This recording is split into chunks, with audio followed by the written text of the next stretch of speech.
जय सिया राम मित्रों। अब से चंद दिनों बाद ही नया वर्ष 2025 प्रारंभ होने वाला है। आप सभी मित्रों और दर्शकों को वर्ष 2025 की अग्रिम हार्दिक शुभकामनाएं एवं बधाई।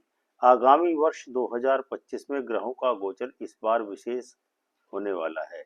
यह ग्रह गोचर वृषभ राशि पर अपना व्यापक प्रभाव देने की ओर इशारा कर रहा है, क्योंकि जिस प्रकार का ग्रह संयोग वर्ष 2025 में बन रहा है वह लगभग 150 वर्षों के बाद बन रहा है।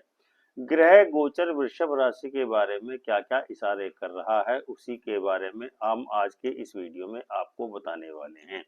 वर्ष 2025 में वृषभ राशि वालों के सामने किस प्रकार की खुशहाली आने वाली है और किस प्रकार की अशुभ सूचनाएं आने वाली हैं, यही सब हम इस वीडियो में बताने वाले हैं। हमारा यह कंटेंट केवल राशि के आधार पर बनाया गया है, लग्न के आधार पर नहीं। वर्ष 2025 की शुरुआत में वृषभ राशि वालों के प्रथम भाव में बृहस्पति वक्री होकर के गोचर कर रहा है। प्रथम भाव में बृहस्पति इस बात का संकेत दे रहा है कि आप समाज में मान सम्मान का इस वर्ष विशेष रूप से अर्जन करने वाले हैं। पिछले जन्मों के पुण्य कर्म और आपके वर्तमान जीवन को सुखी बनाने का इशारा भी कर रहे हैं। इसके लिए आपको अपने खान पान पर नियंत्रण करना बहुत ही जरूरी है।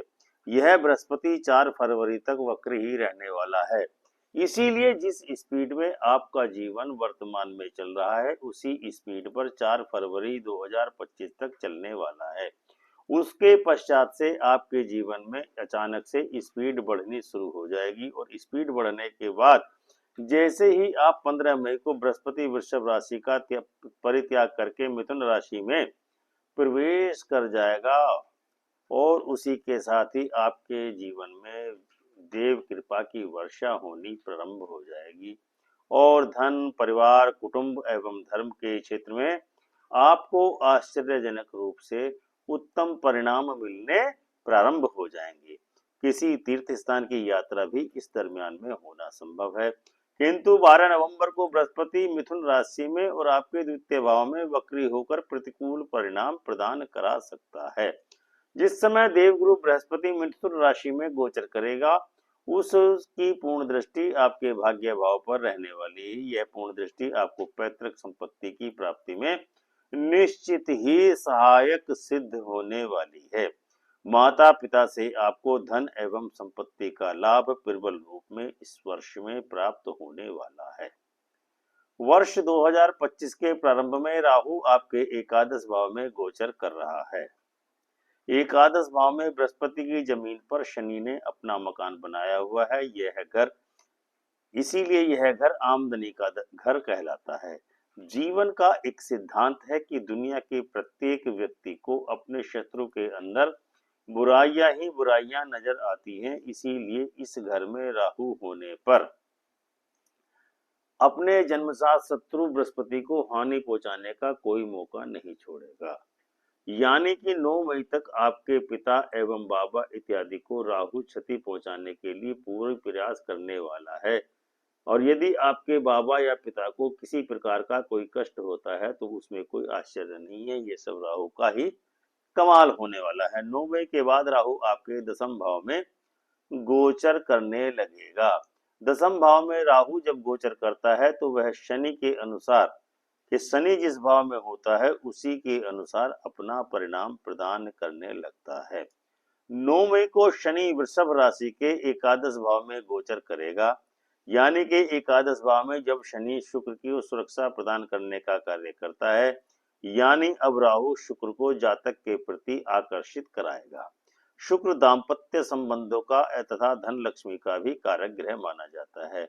अतः 9 मई के बाद वृषभ राशि वालों को प्रणय संबंधों का पूर्ण सानिध्य या उचित सानिध्य मिलने वाला है। इसके अतिरिक्त धन लक्ष्मी का भी प्राचुर्य जीवन में होने वाला है। इसके अलावा राहु इस बात का संदेश दे रहा है कि 9 मई के बाद आप जिस चीज को भी हाथ लगाएंगे वह आपके फेवर में ही हो जाएगा। यदि मिट्टी को भी हाथ लगाएंगे वृषभ राशि वाले तो उनके लिए वह मिट्टी भी सोने का रूप धारण कर लेगी और शेष वर्षांश में ऐसी ही स्थिति बनी रहेगी। इसीलिए जमीन जायदाद का प्रचुर लाभ वृषभ राशि वालों को 2025 में होने वाला है। शनि वर्ष के प्रारंभ में कुंभ राशि में गोचर करेगा, किंतु 29 मार्च को एकादश भाव में मीन राशि में प्रवेश कर जाएगा। यानी 29 मार्च से 12 जुलाई तक जातक की प्रशासनिक क्षमताओं में अप्रत्याशित रूप से वृद्धि होने वाली है। धन का आगमन जीवन में प्रचुर रूप में होने वाला है। अनेक स्रोतों से आमदनी होने के भी योग बन रहे हैं। भूमि एवं जमीन जायदाद में वृद्धि के संकेत हैं।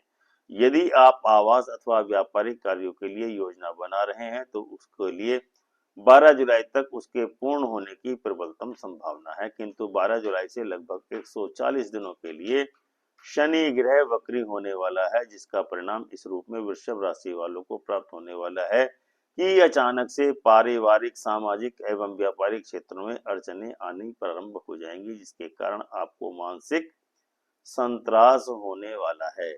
यह अड़चने आपके जीवन में ज्यादा समय तक प्रचलित नहीं रह पाएंगी, क्योंकि दीपावली के आसपास लगभग 26 नवंबर को शनि फिर से मीन राशि में मार्गी होकर वृषभ राशि को आनंद ही आनंद प्रदान करने वाला है। यानी वर्ष 2025 का समापन वृषभ राशि वालों के लिए बहुत ही शानदार तरीके से होने वाला है, जिसकी आपने वर्ष के प्रारंभ में कल्पना भी न की होगी। वर्ष 2025 में आपके पास हर तरह की जमीन जायदाद प्राप्त होने वाली है। यदि आप धर्म मूर्ति बने रहेंगे, अर्थात मांस, मदिरा, अंडे का सेवन नहीं करेंगे, तो आपको उत्तम से उत्तम फलों की प्राप्ति होती चली जाएगी। यदि आपकी आयु 55 वर्ष हो चुकी है, तभी आप अपना मकान बनाना प्रारंभ करें, अन्यथा नहीं। यदि आप 55 वर्ष की आयु से पहले मकान बनाना प्रारंभ करते हैं तो आपको कष्टों का सामना निश्चित ही करना पड़ेगा। राहु ग्रह वर्ष के प्रारंभ में एकादश भाव में गोचर कर रहा है, किंतु यह राहु 9 मई को दशम भाव में प्रवेश कर जाएगा, क्योंकि राहु हमेशा वक्री होकर ही गति करता है, जिसके संबंध में हम पहले ही आपको बता चुके हैं कि 9 मई के बाद तक आपको आपके पिता या बाबा को स्वास्थ्य के रूप में प्रतिकूल परिस्थितियों का सामना करना पड़ सकता है। इसका सबसे बेहतरीन उपाय ये है कि आपको किसी भी व्यक्ति से बिजली का सामान मुफ्त में नहीं लेना है, कभी भी नहीं लेना है। किंतु 9 मई के बाद राहु आपके दशम भाव में प्रवेश कर जाएगा। उसके बाद शनि आपको अनुकूलतम परिणाम प्रदान करने लगेगा, किंतु आपको कुछ सावधानियां बरतनी आवश्यक है। सिर को हमेशा ढककर रखेंगे तो आपको निश्चित ही अनुकूल एवं सार्थक परिणामों की प्राप्ति होने वाली है। अब शनि ग्रह जो है वो राहु और केतु की दलीलों को सुनने के पश्चात ही आपके भले बुरे का फैसला करने वाला है। संतान सुख श्रेष्ठ रहेगा और पुत्र सुख उत्तम होने वाला है। अब हम आते हैं केतु के प्रभाव के बारे में, जो कि वर्ष के प्रारंभ में आपके पंचम भाव में गोचर कर रहा है तथा संतान सुख की प्रबलता को प्रदान कर रहा है।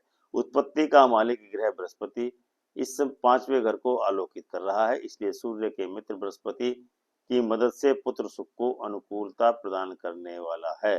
केतु संतान को कष्ट देने का प्रयास करता है, किंतु बृहस्पति की मदद से इस कष्ट से बचा जा सकता है। 9 मई को केतु चौथे घर में प्रवेश करने वाला है। केतु का बर्ताव आपको मानसिक रूप से कमजोर बनाने का काम निश्चित ही करेगा। यानी माँ की गोद में बीमार बच्चा, न माँ को शांति न पुत्र को चैन। यानी हालात ऐसे होंगे कि जैसे चंद्रमा के दूध में किसी ने नींबू निचोड़ दिया हो और दूध फटने लगा हो। यानी इस दरमियान आपकी माता और आपकी माता के खानदान को क्षति होने से इनकार नहीं किया जा सकता है। अपने इस कष्ट के निवारणार्थ पीले नींबुओं को बहते हुए दरिया में प्रवाहित करेंगे तो माता और माता के खानदान को कष्टों से बचाया जा सकता है। या इसके अलावा आपको मातृ स्थान या जन्म स्थान से दूर जाने के प्रबल योग बन रहे हैं। ट्रांसफर इत्यादि हो सकता है। विदेश यात्रा पर भी जा सकते हैं या किसी लंबी तीर्थ यात्रा पर भी जाने का संयोग बन सकता है। माता से दूर जाने का संयोग बन रहा है।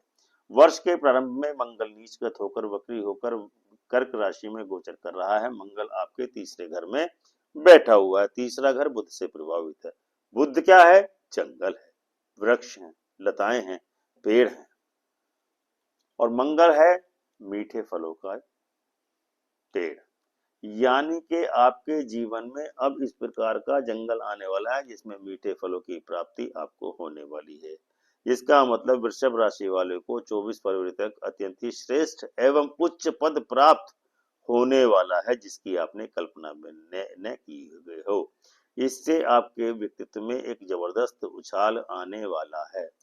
5 जून को मंगल सिंह राशि में प्रवेश कर जाएगा तथा वृषभ राशि के चतुर्थ भाव में गोचर करेगा, जिसके कारण मंगल की अग्नि की गर्माहट चंद्रमा के पानी को गर्माहट देगी और जलाती रहेगी, यानी आपको अनावश्यक रूप से अपव्ययों का सामना करना पड़ सकता है। इसके अलावा इस दरमियान आपके जीवन साथी को भी कुछ न कुछ कष्ट होने की संभावना से इनकार नहीं किया जा सकता है, इसलिए आपको नित्य प्रति पानी से दांतों को साफ करना लाभदायक रहेगा। चांदी का चौकोर अपने पास रखें तो निश्चित ही लाभ होगा। तो दर्शकों, यह था वृषभ राशि का वार्षिक राशिफल वर्ष 2025 के लिए। उम्मीद है आपको हमारा यह वीडियो अवश्य ही पसंद आया होगा और आप चैनल को सब्सक्राइब करके वीडियो को लाइक एवं शेयर करें तथा कमेंट करके हमें अपना मोटिवेशन अवश्य ही प्रदान करें। प्रेम से बोलो जय सिया राम।